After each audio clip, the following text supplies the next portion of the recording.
KPM.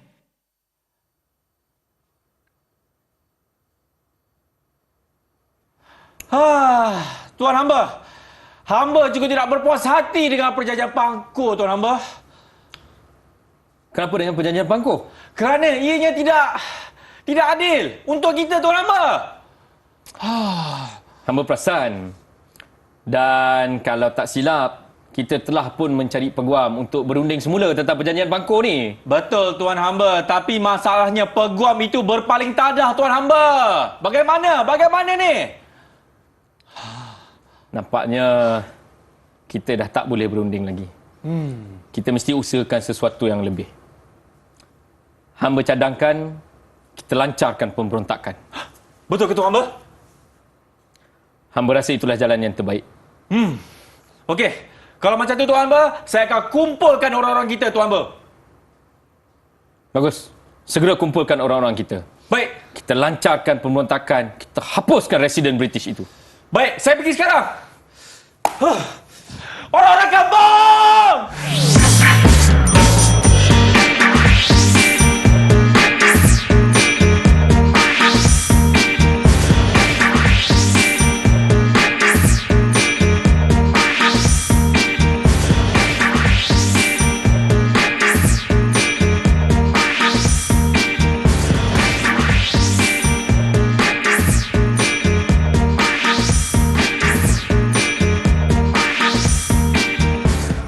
Assalamualaikum warahmatullahi wabarakatuh. Salam sejahtera kepada hamba-hamba semua. Wah, masih lagi di dalam orang kata cerita tu, cikgu Assalamualaikum, salam sejahtera, apa khabar semua? Selamat datang ke Menengah Rendah bersama dengan saya, Hang Akmal Nazri.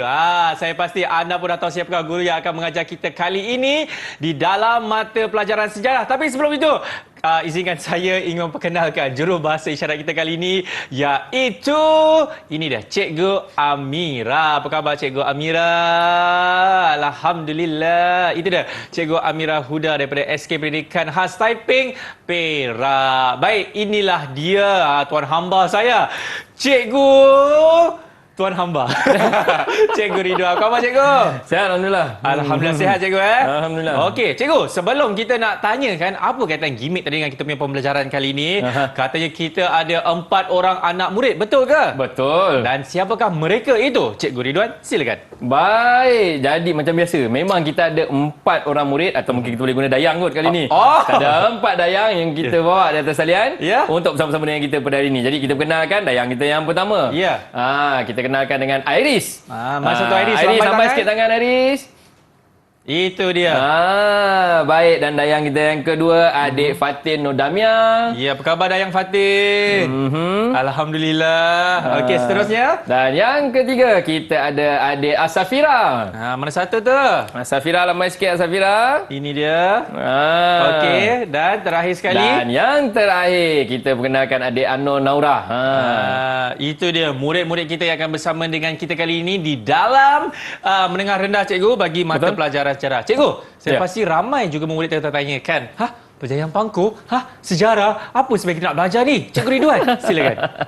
Baik, jadi kita nak pergi kepada penentangan masyarakat tempatan. Baik, apa yang kita akan belajar hari ni? Kita tengok Okey. Jadi di dalam penentangan masyarakat tempatan ni, ada beberapa perkara dalam segmen yang ini. Kita tengok matlamat dan bentuk penentangan masyarakat tempatan. Jadi, kalau kita tengok daripada gimmick tadi, matlamat dia tadi, dia dah mula daripada perjanjian yang dia rasa berat sebelah, kemudian dia dah bawa kepada cuba untuk berunding, cuba dapatkan peguam untuk berbincang tapi tak berjaya, akhirnya terpaksa lancarkan pemberontakan sebab dah habis cara.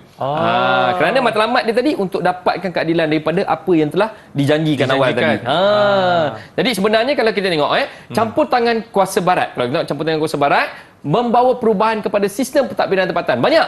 Bila dia datang, dia mengubah semua benda yang ada dekat negara kita ni. Jadi perubahan-perubahan di dalam pentadbiran menyebabkan masyarakat tempatan tak puas hati. Okey, kemudian masyarakat tempatan bangkit menentang. Macam tadilah, nampak? Tak puas hati dengan perjanjian, kita cuba untuk ubah dan ubah tak berjaya, akhirnya membawa kepada terpaksa guna kekerasan lah. Terpaksa guna kekerasan. Baik. Jadi kita tengok apakah bentuk-bentuk dia. Matlamat perjuangan pertama adalah mempertahankan kedudukan pemerintahan tempatan. Kemudian mengembali dan mengekalkan sistem pentadbiran tradisional. Tak nak yang British bawa tu, tak nak. Tak bagus, kita nak balik kepada yang asal. Kemudian tentang pentadbiran dan peraturan baharu yang menyusahkan hidup rakyat. Contohnya ni apa ni? Pengenaan cukai contohnya. Sebelum tu tak payah cukai, sekarang semua benda nak kena cukai. Jadi tak puas hati. Jadi mengadu dan mula menentang. Jadi penentangan ni tadi akan datang dalam berbagai-bagai bentuk ketika itu.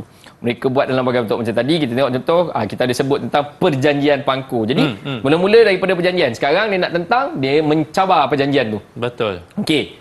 Tak berjaya. Kemudian kita pergi kepada menggunakan sistem perundangan. Ajak berundang, pergi lawan, ajak naik mahkamah yang mana. Tapi waktu tu mana ada kata kita mahkamah kan? Betul juga. Mahkamah dia juga kan? Yang magistrate dia juga kan? Jadi kalau kita ambil peguam pun dia juga. Jadi tak lepas. Dan akhirnya maka kita pergilah kepada penentangan bersenjata. Itu yang baru tadi tu. Tadi tu dia lari kan, dia terus kumpul orang dia. Mungkin dia tadi tu watak seputum kan, dia terus bagi tahu ke Datuk Maharaja Lela, kita bunuh. Kita bunuh macam tu. Mungkin. Okey. Baik, seterusnya. Jadi kita pergi kepada penentangan bersenjata. Baik, penentangan bersenjata adalah penentangan masyarakat tempatan terhadap British yang diketuai oleh golongan bangsawan biasanya, sebab dia ada askar. Askar ni dikawal oleh golongan pemimpin tempatan ketika itu. Okey, jadi pemimpin agama yang tidak puas hati juga membawa pembaharuan, membawa penentangan terhadap pembaharuan yang dibawa oleh British itu juga. Jadi golongan-golongan ini atas nama agama tu semua, mereka memang nekat. That's why mereka melancarkan penentangan bersenjata itu tadi. Okey, contohnya kita tengok macam di Terengganu. Contohnya macam di Terengganu kita tengok munculnya tokoh seperti Haji Abdul Rahman Limbong di Terengganu contohnya, yang melancarkan penentangan, tapi bukan bersenjata, tapi apa yang cuba saya beritahu adalah penentangan itu wujud. Saya yakin saya ada tinggalkan tugasan kepada dayang kita berkaitan dengan penentangan bersenjata ni. Baik, siapa nak kongsi? Yang mana satu dayangnya? Boleh angkat tangan dan teruskan. Saya nak kongsi. Okey, silakan. Okay. Abdul Said bin Omar, dikenali sebagai penghulu Naning Seri Merah Raja Dul Said, telah menentang bayaran cukai hasil tahunan sebanyak 1/10 yang dikenakan oleh British terhadap Naning. Beliau bermuafakat dengan pemimpin Rembau dan mengadakan pakatan dengan orang Melayu ahli dari Rembau, Pembesar Seri Menanti, Penghulu Gemenceh, Datuk Kerana Sungai Ujung, Penghulu Remai, Buket Penghulu Linggi, Johor dan Ulu Muar. Pada tahun 1831, dalam Perang Naning pertama, Dul Said dan pengikutnya berjaya mengalahkan British. Pemuafakatan Dul Said dengan Pembesar Melayu ini tidak kekal lama kerana British berjaya memecah belahkan pakatan tersebut.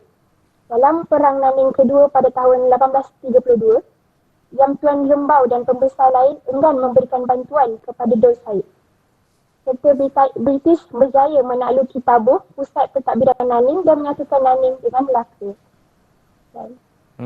Itu dia. Penentangan oleh Dul Said di Naning. Di Naning. Baik, itu tadi daripada segi penentangan bersenjata. Kita pergi kepada kategori seterusnya, iaitu mencabar perjanjian. Jadi macam mencabar perjanjian ni saya rasa saya tak perlu nak cerita panjang. Tadi kita dah tunjuk dekat gimmick tadi. Kita cabar perjanjian Bangkok tu tak berjaya, maka kita lead kepada benda yang lain. Dan saya yakin dayang kita ada maklumat yang nak dikongsikan tentang mencabar perjanjian ni. Okey, silakan. Siapa yang saya tinggalkan homework tu? Teruskan perkongsian. Saya tu.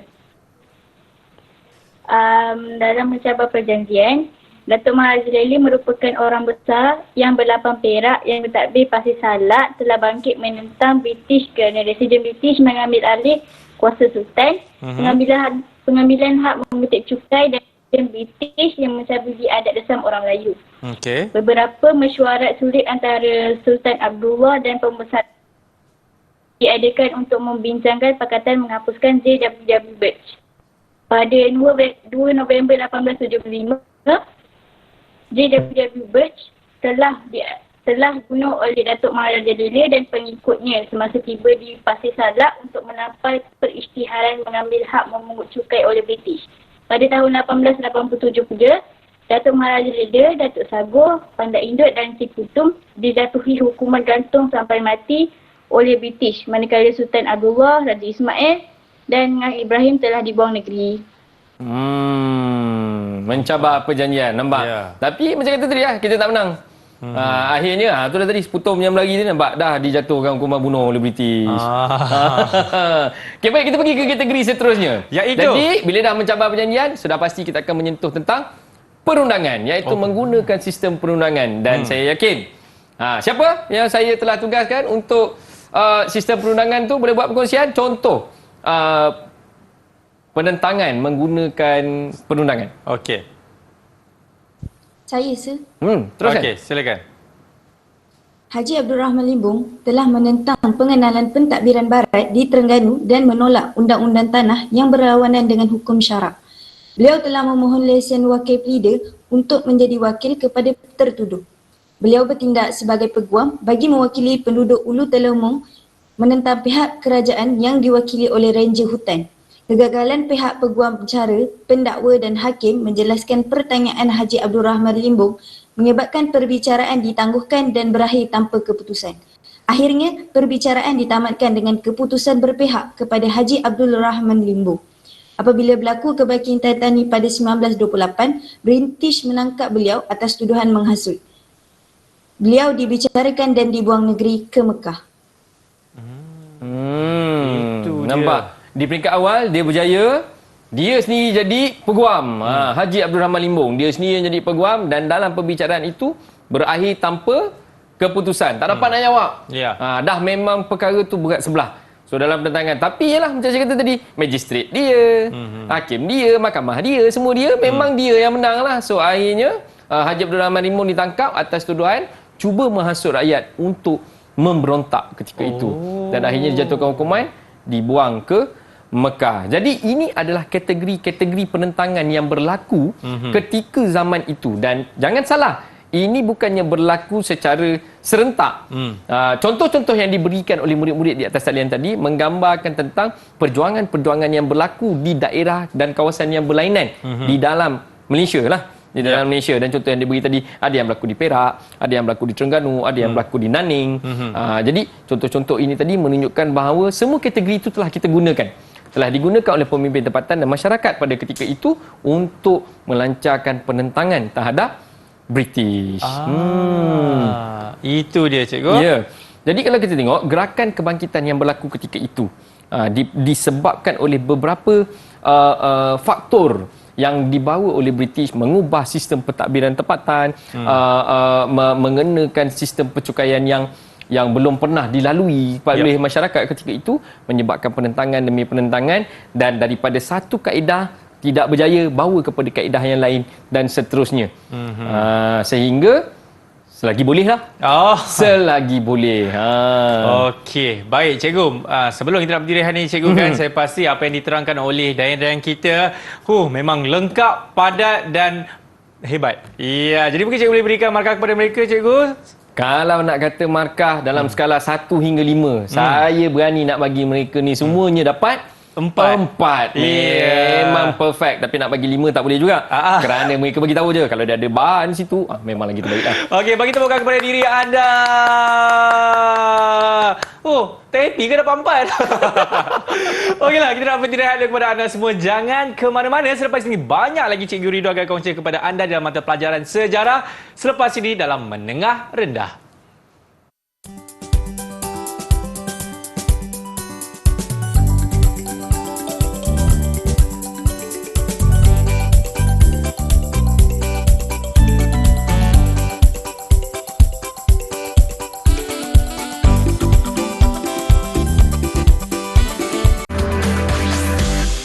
TV KPM. Baik, masih lagi menyaksikan Menengah Rendah bersama dengan saya, Hang Akmal, penglipur Lara. Cikgu, saya cakap banyak. Jom kita sambung balik kita punya sejarah ni, cikgu. Boleh? Kita sambung balik. Baik, kita Okey. tengah bercerita tentang penentangan masyarakat tempatan. Jadi kena tengok punca utama yang menyebabkan penentangan yang berlaku ni adalah akibat daripada pentadbiran barat yang dibawa kepada negara kita pada ketika itu. Kerana kita faham, barat dia tak ada sultan macam kita. Dan kita dekat sini, kita ada istana, kita ada sultan. So sistem pentadbiran kita dah ada. Tapi mereka datang, mereka ubah dengan sistem birokrasi yang mereka gunakan dekat sana. Kononnya Kan mereka kata beban orang putih datang dekat sini. Oh. Jadi dia ubah bawa kononnya sistem dia lebih baik. Jadi kita tengok apakah kesan yang memberi impak kepada pentadbiran negara kita sehingga membawa kepada penentangan-penentangan yang berlaku. Yang pertama, kita tengok sistem pentadbiran barat memberi kesan kepada kuasa pemerintahan dan kehidupan masyarakat di negara kita. Perkara yang paling penting adalah kehilangan kuasa pembesar dari segi mentadbir, hubungan luar, kuasa perundangan dan kuasa keuangan. Ini yang paling penting. Kalau kita tengok, kalau murid-murid yang dekat rumah boleh tengok selak-selak dekat dalam buku teks tu, mungkin sebelum ni tak pernah buka kan. Cuba buka-buka, tengok-tengok dekat dalam tu. Semua penentangan ni tadi ada menyebut tentang cukai kan. Saya tak suka, cikgu. Memungut cukai. Hak memungut cukai. Okey. Seterusnya. Hak memungut cukai. Baik, seterusnya kita tengok kesan yang pertama iaitu kesan terhadap pentadbiran tempatan. Okey. Baik. Jadi kesan terhadap pentadbiran tempatan, kita faham bahawa semua kaedah yang digunakan baik di Negeri Sembilan, Perak, Pahang, di Terengganu, di mana semuanya British meletakkan residennya di negeri-negeri tersebut sebagai ejen untuk membuat keputusan di dalam kerajaan yang sedia ada. Kalau dah tengok filem Mat Kilau kan? Kan tengok yang orang putih tu kan. Sibuk nak campur. Jadi keadaan dia macam tu. Jadi dia campur, dia ganggu dengan tu. Jadi kalau kita tengok contoh yang ada sekarang ni, kalau kita tengok di Perak, residen British yang pertama J.W. Bush. Tadilah yang kita punya gimmick tadi. Akhirnya J.W. Bush berakhir dengan dibunuh sebab dia mengambil hak untuk memungut cukai. Baik. Kita minta perkongsian. Saya rasa saya ada minta dengan murid kita. Betul. Untuk dapatkan maklumat berkaitan dengan pentadbiran tempatan. Okey. Siapa? Silakan. Iris. Iris. Teruskan Iris. Di Negeri Sembilan, British mula meluaskan kuasanya di Sungai Ujong pada tahun 1874 dengan menyebelahi pembesar tempatan Datuk Kelana. British menggugat kewibawaan dan mencabar kedudukan Yang Tuan Antah. British seterusnya menguasai Rembau, Jelebu dan Seri Menanti dengan cara menempatkan pegawai magistrat dan pemungut hasil. Menjelang tahun 1895, British menyatukan semua daerah dan membentuk Persekutuan Negeri Sembilan. Itu dia ceritanya. Nampak? Pentadbiran barat tadi menyatukan daerah-daerah yang ada menjadikan Persekutuan Negeri Sembilan. Itu sebab nama dia Negeri Sembilan. Baik, kita pergi kepada kesan yang seterusnya. Kita tengok Jadi kita pergi iaitu kita tengok kesan terhadap perundangan tempatan. Kalau kita tengok tadi cuba nak berlawan secara perundangan tapi tak mampu. Kenapa? Sebab perundangan kononnya dikuasai oleh mereka apabila mereka mula masuk ke dalam pentadbiran. Contoh yang cikgu tunjuk dekat slide sekarang, kita tengok yang berlaku di Nanning. Yang tadi adalah yang kita kongsi tentang penentangan oleh Dol Said di Nanning tadi. Jadi mungkin dayang kita ada contoh yang lain untuk perundangan tempatan ni. Cuba kongsikan. Silakan Fatin.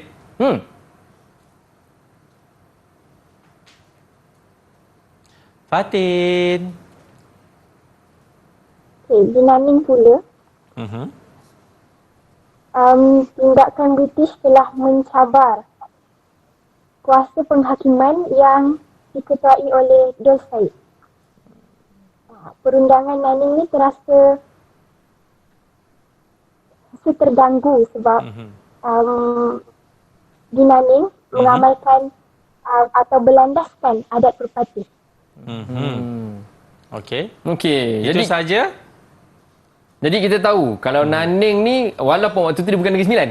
Dia Nanning, tu sebab kita sebut dia Nanning. Tapi memang kita tahu di kawasan itu ataupun Negeri Sembilan yang kita kenali hari ini memang terkenal dengan adatnya iaitu adat pepatih tadi. Dia memang dah ada perundangan dia tapi kedatangan barat tadi cuba mencabar perundangan tersebut dengan membawa perundangan barat untuk diaplikasikan ke dalam Negeri Sembilan ketika itu. Jadi dia telah mengubah struktur perundangan tempatan itu. Okey, kita pergi kepada kategori yang seterusnya. Okey, kita tengok apa lagi yang ada. Kesan terhadap kuasa pemerintahan iaitu keuangan tempatan. Ini isu dia besar ni. Ini isu dia besar ni. Jadi kalau kita tengok contoh yang ada kat sini, Pahang. Pengenalan pegawai magistrat untuk memungut hasil. Datuk Bahaman dan pembesar lain yang berkuasa di Sematan tidak dibenarkan memungut cukai. Sebelum tu Datuk Bahaman yang pungut cukai. Sekarang letak pegawai lain pungut cukai. Datuk Bahaman duduk tepi diam-diam. Marahlah kawan tu. Ini boleh mengundang kemarahan ni. Jadi akhirnya perubahan ini juga akan menjurus kepada penentangan yang akan dilakukan oleh masyarakat setempat. Yalah, Datuk Bahaman dia pembesar kat situ, dia ada pengikut dia. Ya. Dia ada pengikut dia dan dia juga merupakan orang yang lama kat situ. Okey, mereka ditawarkan allowance bulanan yang sangat kecil. Dah lah tak bagi pungut cukai, kemudian bagi pula allowance. Allowance kecil lah tu. Allowance kecil pula tu $70 kalau dia guna pound tu 70 pound ni sebulan kan. Nak buat apa kan? Jadi tak boleh. Jadi pembesar Pahang tak puas hati dengan allowance yang diberikan dan melancarkan penentangan. Saya yakin dayang-dayang kita ada contoh yang lain. Betul tu. Yang mana kita nak jemput Dayang Anur Naura untuk menceritakan selebihnya. Silakan. Ya, silakan Anok. Di Perak, pembatalan pajakan pungutan cukai dan barangan mengutip cukai oleh GWW Birch di Kuala Sungai Perak menyebabkan Sultan Abdullah iaitu Menteri Ngah Ibrahim dan pembesar Perak terjejas pendapatan mereka. Lagi melampau, dia batalkan terus pungutan cukai orang lain. Patutlah hasil dia kena bunuh. Sungai Perak besar kalau benar pergi Perak, Sungai Perak tu besar kan. Yep. Jadi pungutan cukai yang berlangsung kat situ sudah pastilah pada satu jumlah yang besar. Jadi apabila ianya dibatalkan memang mengundang kemarahan masyarakat setempat. Tapi inilah kaedah yang sedang ditukar ke dalam pentadbiran tempatan tu. Kalau sebelum ni mungkin cukai yang dikutip tidak dengan cara sistematik kata mereka. Kemudian mereka membawa satu sistem yang baru perlu dilaksanakan oleh pegawai mereka dan tukar supaya pegawai mereka yang pungut cukai dengan alasan sistem yang mereka gunakan untuk mengungut cukai lebih sistematik. Baru saya tahu kan. Kita tengok yang seterusnya.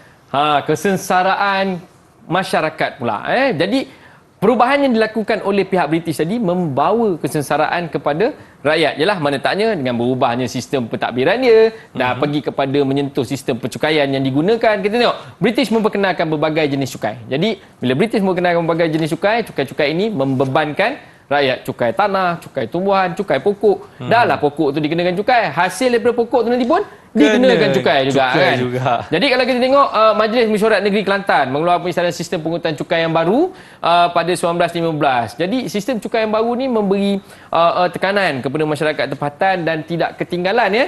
Di Sarawak dan Sabah juga dikenakan pelbagai jenis cukai. Yang kita tahu di Sabah kita ada SBUB dan kita ada Brooke di Sarawak. Jadi saya rasa saya diminta kita punya Dayang untuk buat sedikit penyelidikan tentang kesengsaraan masyarakat di Borneo ni tadi. Silakan Asafira. Kesan terhadap masyarakat di Sarawak pada tahun 1894, DJS Bailey iaitu pegawai Brooke telah mengenakan cukai terhadap orang Iban di Ulu Batang Lupa. Seterusnya, orang Iban membantah paksaan DJS Bailey yang mengarahkan mereka untuk memusnahkan rumah panjang di kawasan sepadan Sarawak dengan kawasan Belanda di Kalimantan. Kemudian, ketika mereka memasuki sempadan dari kawasan pentadbiran Belanda, barang-barang yang dibawa oleh penduduk tempatan telah dirampas oleh pegawai petugas kerana gagal membayar cukai dan telah dikenakan denda sebanyak 10 kati.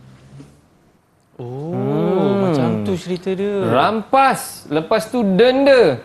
Suruh bayar cukai, tak bayar cukai, rampas, dah rampas, kena denda. Nampak? Inilah yang memberi tekanan kepada penduduk tempatan. Ke mana lagi nak mengadu kalau bukan kepada pembesar. Itu sebab penentangan-penentangan yang ada pada ketika itu banyak dipelopori oleh para pembesar. Baik, bila cerita pasal cukai ni, kita tengok contoh yang ada. Cukai terhadap petani di Pasir Putih. Kita tengok perbezaan dia. Sebelum British, kutipan cukai berdasarkan jumlah keluaran. Banyak hasil, banyak cukai. Sikit hasil, sikitlah cukai. Hasil tanaman sedikit, cukai dikenakan rendah. Baik. Kemudian kita tengok selepas pentadbiran British. Selepas pentadbiran British, penduduk mesti melaporkan jumlah keluasan sawah padi yang dimiliki. Setiap tanah mempunyai keluasan 400 depa persegi dikenakan cukai 3 kupang, 3% setahun. Banyak ketika 3% setahun, hari ni sikit. Waktu tu banyak. Ya, betul. Zaman tu banyak. Jadi dia tak peduli hasil banyak ke, hasil sikit ke.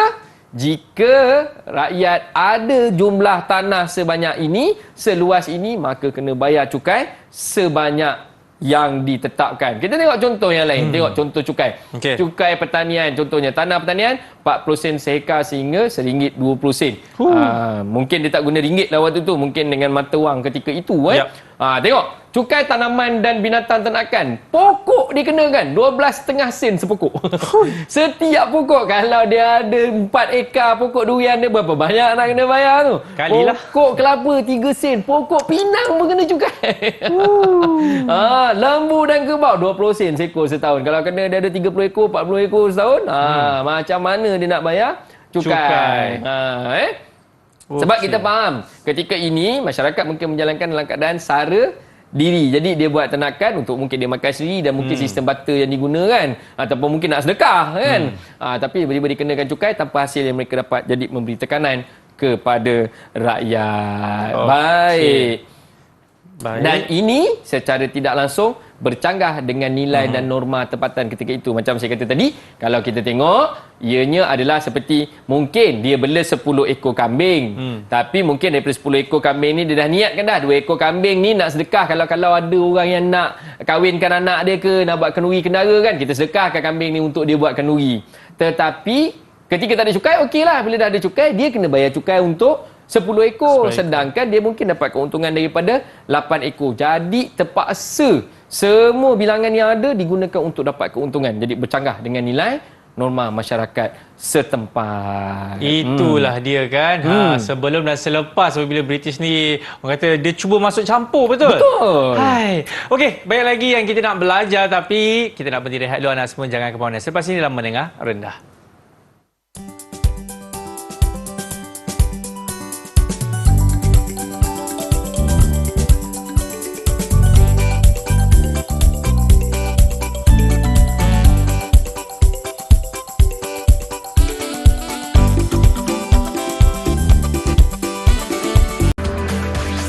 Didik TV KPM.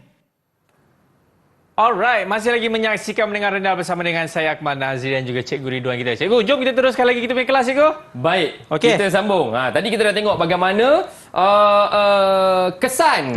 Pentadbiran barat yang bawa perubahan kepada masyarakat setempat. Jadi ada banyak aspek penghidupan masyarakat yang disentuh sehingga membawa kepada penentangan dilakukan. Yap. Baik, kita tengok penentangan terhadap masyarakat tempatan dan kita nak fokus kepada, tadi dah ada sebab, kita nak tengok kekuatan dan kelemahan penentangan kita. Sebab kita tahu ada penentangan yang berjaya, ada penentangan yang gagal, ada penentangan yang menerima akibat. Yang menerima akibat. Baik, kita tengok. Yang pertama, masyarakat tempatan bangkit menentang British. Jadi setelah semua benda yang tak puas hati tadi menjadi faktor pemangkin kepada penentangan yang dilakukan. Kemudian kebangkitan ini sudah pastilah mempunyai kekuatan dan kelemahan. Kita ada kekuatan kita sendiri. Betul. Dan sudah pasti pihak British mempunyai kekuatan mereka dan kelemahan mereka. Kita juga ada kelemahan kita. Jadi di peringkat awal, penentangan-penentangan ini menunjukkan kejayaan sebelum British bertindak balas dengan agresif dan menghapuskan penentangan masyarakat tempatan. Kalau kita tengok macam kes Abdul Rahman Limbung tadi, waktu perbicaraan awal nampak macam dia berjaya lemparkan persoalan-persoalan yang tidak berjaya dijawab oleh magistrate British ketika itu. Tetapi akhirnya dipulangkan balik semula kepada Haji Abdul Rahman Limbung, ditabarkan sebagai orang yang cuba menghasut rakyat untuk membawa pemberontakan, dijatuhkan hukuman kena tangkap. Nampak bagaimana dia menyerang balas. Ya. Baik, kita pergi kepada kekuatan.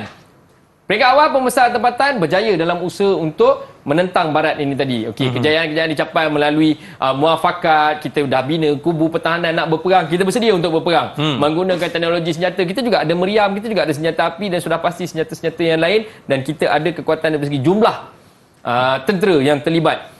Dan sudah pasti kita juga ada kekuatan dari segi perundangan. Baik, kita tengok kekuatan yang pertama, muafakat. Contoh dia adalah penentangan yang dilakukan oleh Sharif Masahur. Okay, kita tengok Sharif Masahur berjaya serang Kanoe dengan bantuan Datuk Patinggi Abdul Ghafur. Kekuatan pakatan itu berjaya bunuh 2 orang pegawai British dan Brooke tidak dapat buktikan beliau terlibat dalam pakatan tersebut. Jadi berjaya di peringkat awalnya kerana muafakat yang dibuat dan rundingan-rundingan yang dijalankan oleh mereka pada ketika itu. Kekuatan seterusnya kita tengok kubu pertahanan. Kubu pertahanan yang ini memang kita tak dapat sangka lagi. Kubu pertahanan yang dibangunkan oleh pahlawan rentap ni memang hebat di Sungai Skram. Kalau kita tengok berjaya mematahkan serangan keluarga Brooke 2 kali.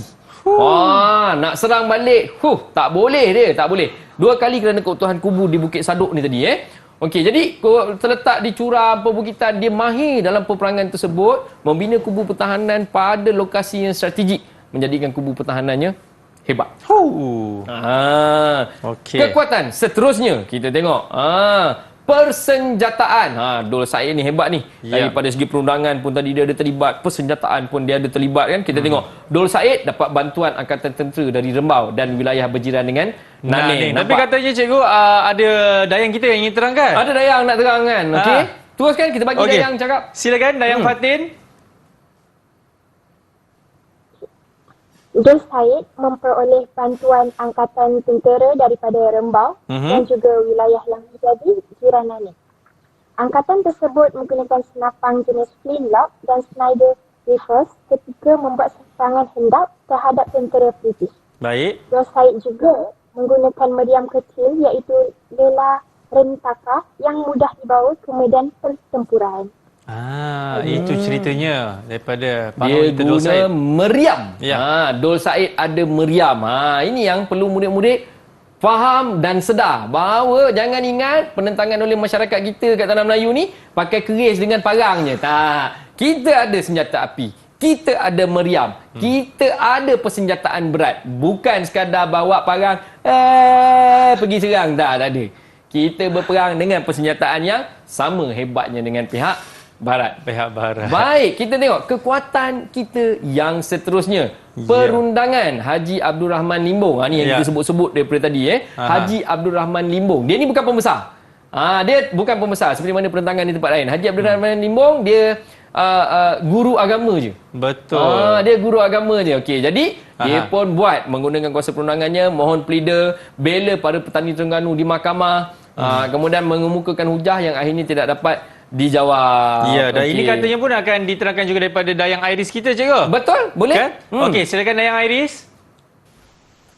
Daripada segi kekuatan perundangan, Haji Abdul Rahman Limbong telah memohon lesen pleader untuk membela para petani Terengganu di mahkamah dengan menggunakan hujah agama. Beliau menyatakan bahawa tanah yang dikerjakan oleh mereka ialah hak Allah Subhanahu Wa Taala dan rakyat bebas mengerjakannya tanpa perlu membayar cukai.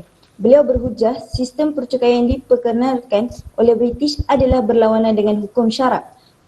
Melalui perbicaraan tersebut, beliau menuntut hak mengerjakan tanah harus mengikut hukum agama Islam. Itu dia. Nampak? Itu sebab hujah dia tak dapat dijawab oleh British. British mana tahu tentang perundangan Islam ketika tu. Betul. Satu lagi, kekuatan. Kemenangan seterusnya. Mari kita tengok kekuatan yang seterusnya. Baik. Okey. Sekarang kita pergi kepada kelemahan pula. Tadi kita tengok kekuatan, kita ada persenjataan, kita ada muafakat, kita ada perundangan dan kita ada semuanya cukup untuk kita menang. Tapi adakah kita berjaya? Ada perjuangan yang tidak berjaya kerana adanya kelemahan-kelemahan daripada pihak kita. Kita tengok. Kelemahan yang pertama, peringkat awal penentangan, kebanyakan kebangkitan tentang British dimenangi oleh masyarakat tempatan. Tetapi kemudiannya berjaya ditangkis oleh British dan akhirnya gagal. Baik, mari kita tengok apakah kelemahan tersebut. Yep. Kita tengok kelemahan yang pertama dalam penentangan bersenjata. Kita tengok Yam Tuan Antah merupakan pejuang yang hebat. Nama dia ni memang hebat. Okay, British menggunakan meriam besar menghancurkan kubu pertahanan Yam Tuan Antah akhirnya. Waktu mula-mula serang dia menang, tapi akhirnya boleh serangan balas yang dilakukan oleh British membawa persenjataan yang lebih besar dan lebih berat untuk menentang beliau. So akhirnya penentangan mereka kalah dan terpaksa berundur. Baik, kelemahan yang seterusnya. Ancaman perundangan barat. Kita pun tadi nak guna perundangan, mereka juga ada perundangan mereka. Jadi, pada tahun 1922, kita tengok petani di Kuala Telemong. Kuala Telemong ni tadi dah tahu dah Terengganu lah. Ya. Perundangan tadi kita sebut siapa tadi murid? Siapa tadi? Siapa tadi yang guna perundangan tadi? Ni tahu cikgu, Naura tahu. Naura tahu. Okey. Silakan Naura. Ya, saya. Kelemahan bagi ancaman perundangan barat iaitu kebangkitan masyarakat tani Terengganu telah berlaku sebanyak 3 kali. Pada tahun 1922, petani di Kuala Telemong menentang peraturan baharu dengan membersihkan tanah tanpa mengambil pas kebenaran. Pada tahun 1925 pula, seramai 300 hingga 500 orang petani berkumpul di Kuala Telemong dan membersihkan 200 ekar tanah milik Tengku Nik Maimunah dan 400 ekar tanah kerajaan tanpa pas kebenaran.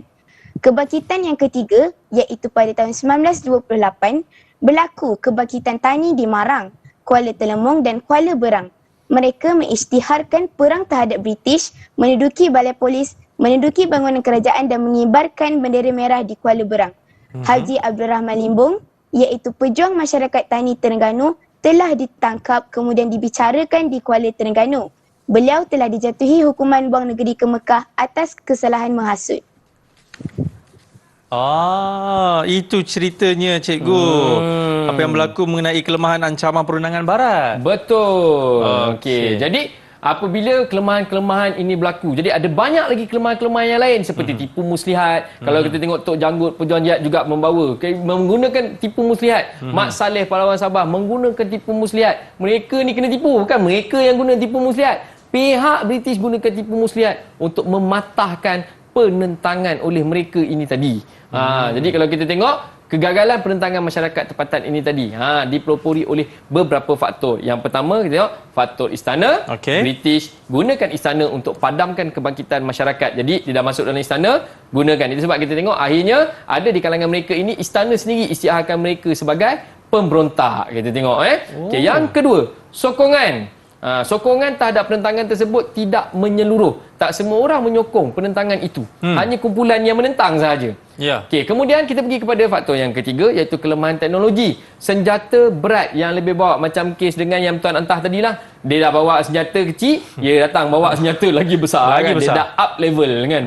Jadi senjata dia lebih besar. Kemudian kelemahan strategi. Kita juga tidak ada strategi, kita hanya berpegang kepada satu atau dua strategi, sedangkan mereka menggunakan strategi yang lebih berbagai dengan kekuatan tentera, senjata moden. Kemudian mereka berjaya memecah belahkan pakatan-pakatan yang telah diwujudkan oleh kumpulan penentang tempatan.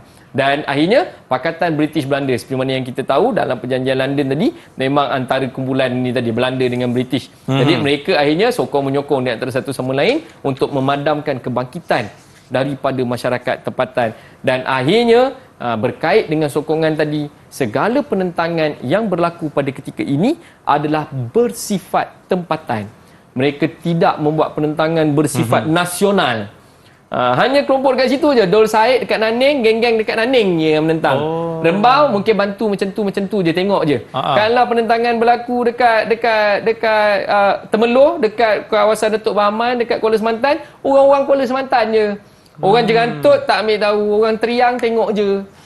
Tak ada, dia tak menyeluruh. Jadi akhirnya penentangan ini gagal. Itulah dia antara kekuatan dan kelemahan masyarakat tempatan cikgu Suatu penentangan masyarakat tempatan terhadap kuasa barat. Baik, banyak lagi yang cikgu akan kongsikan kepada anda, tapi kita nak berhenti rehat sekali lagi.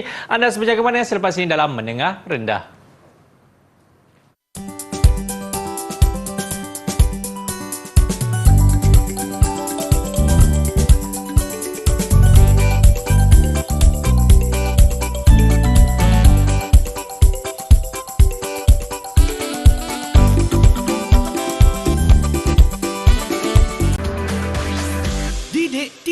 KPM. Terima kasih kerana masih lagi bersama dengan kami di dalam Menengah Rendah di TV KPM bersama dengan saya Akmal Nazir dan juga Cikgu Ridwan. Okey cikgu, jomlah kita sambung balik kita punya kelas kita, boleh? Boleh. Kita sambung. Baik, tadi kita dah tengok kekuatan dan kelemahan. Sekarang kita nak tengok kepada kesan. Jadi kita dah ada sebab dia tadi, punca penentangan, British datang, kacau, kemudian penentangan berlaku, ada kekuatan dan kelemahan daripada pihak kita dan ada kekuatan dan kelemahan daripada pihak British. Dan sekarang kita nak tengok kesan dia. Jadi kesan ini tadi kesan apabila melibatkan dua pihak, sudah pasti kesannya juga terbahagi kepada dua pihak. Kita ada kesan terhadap British dan kita ada kesan kepada kita. Dan sebab itulah Iris akan terangkan, betul cikgu? Betul. Okey. Silakan Iris, kesan terhadap pentadbiran British. Kerugian akibat peperangan, British mengalami kerugian sebanyak 100,000 pound sterling dalam Perang Naning dan membelanjakan 400,000 pound sterling dalam Perang Perak. British juga mengalami kerugian sebanyak 7,000 pound sterling dalam Perang Pahang. So dalam perang-perang yang dilakukan ni ada kos. Jadi kos itu ini baru satu. Kalau kita tengok tadi, British rugi 100,000 pound dalam perang Naning. Itu baru kat Naning. 100,000. Dekat Perak 400,000 lagi. Betul. Dekat Pahang 7,000 lagi jadi kalau dah kira pula dengan yang dekat tempat lain sekali, dia sejuta tu. Jadi memang memberi kesan kepada pentadbiran British. British kata ni tak boleh jadi. Tak boleh jadi, mesti buat sesuatu. Jadi ianya memberi impak kepada pentadbiran dia. Ya. Jadi akibatnya British lebih berhati-hati dalam sistem pentadbirannya. Jadi British mula lantik residen yang lebih berpengalaman. Kalau kita tengok contohnya macam di Pahang. Di Pahang bermula dengan JP Roger. Ya. Kemudian JP Roger tu sekejap je. Nama JP Roger tak glamour pun sebagai residen kat Pahang. Tapi yang glamour adalah Hart Clifford. Hart Clifford naik selepas tu. Kita ada tempat nama Clifford, sekolah nama Clifford kan. Betul. Jadi maksudnya dia lama. Okey, jadi dia tukar. Okey, jadi yang lebih bijaksana, fasih berbahasa Melayu, jadi boleh berkomunikasi dengan pemimpin tempatan dengan lebih baik. Kemudian British juga menubuhkan Majlis Mesyuarat Negeri dan ahli dilantik daripada Sultan dan cadangan residen. Jadi dalam majlis tu dia bukan lagi orang tertentu dengan kuasa individu untuk buat keputusan, tetapi majlis kan dia berbincang.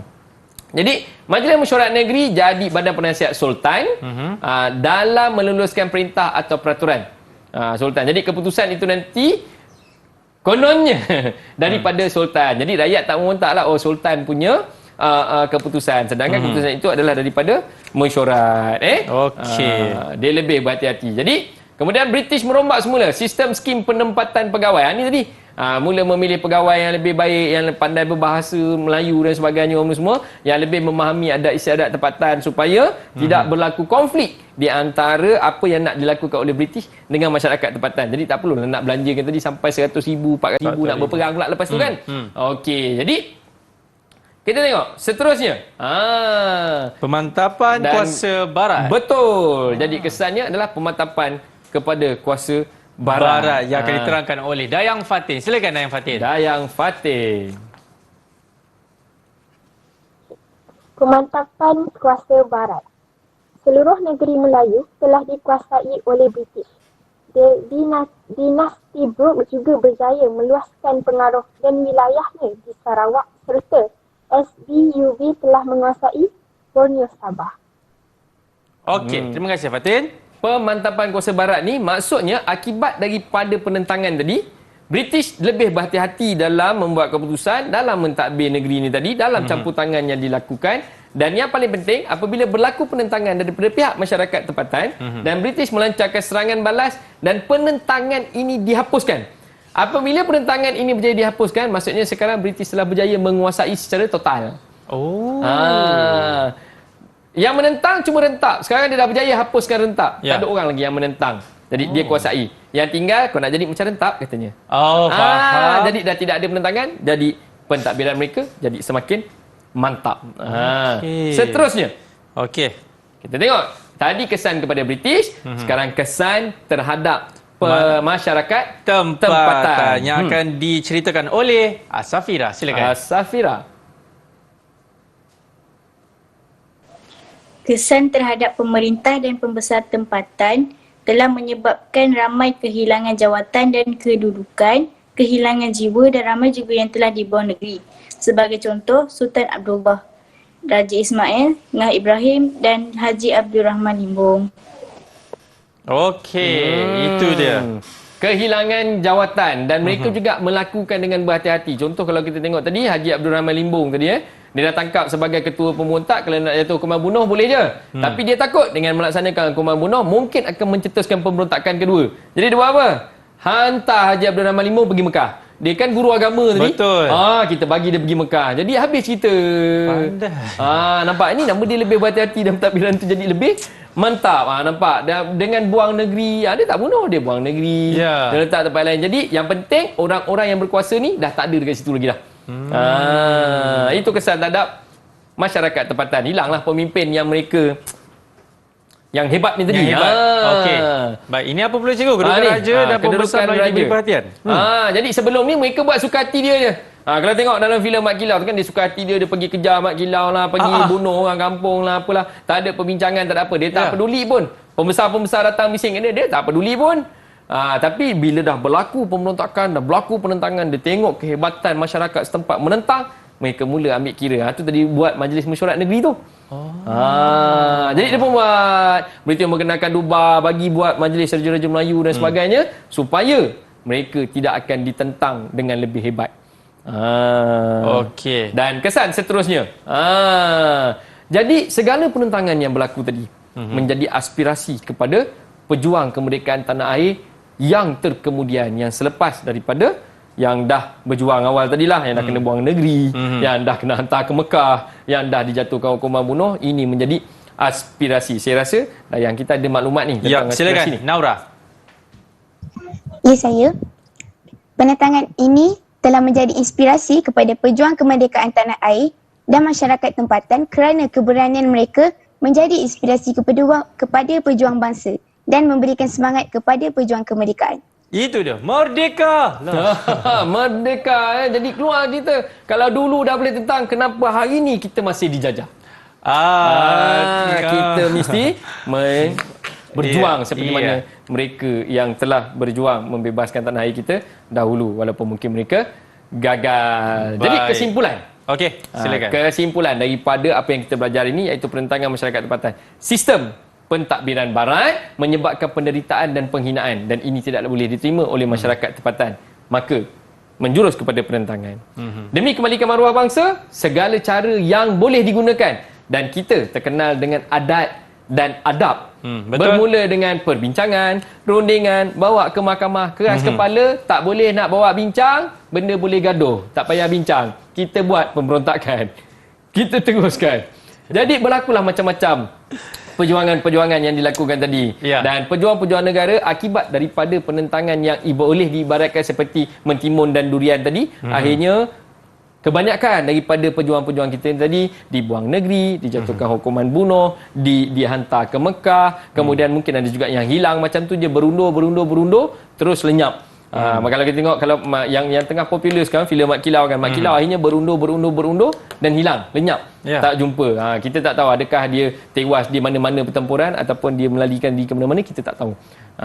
Mat Kilau terus lenyap macam tu. Jadi sepatutnya penentangan ini menjadi aspirasi kepada murid-murid yang ada kat rumah, murid-murid yang berada di atas salian dan untuk cikgu juga. Ianya sepatutnya dikagumi dan kita harus bersyukur duduk di dalam negara yang telah merdeka hasil daripada perjuangan nenek moyang kita yang dahulu. Saya setuju. Dan menjadi tanggungjawab kita untuk meneruskan kemerdekaan ini Dan mempertahankan. supaya ianya kekal untuk cucu-cucu kita yang Betul. akan datang. Ya, terima kasih banyak-banyak kepada cikgu kita, Cikgu Ridwan aka Safiq Rahim.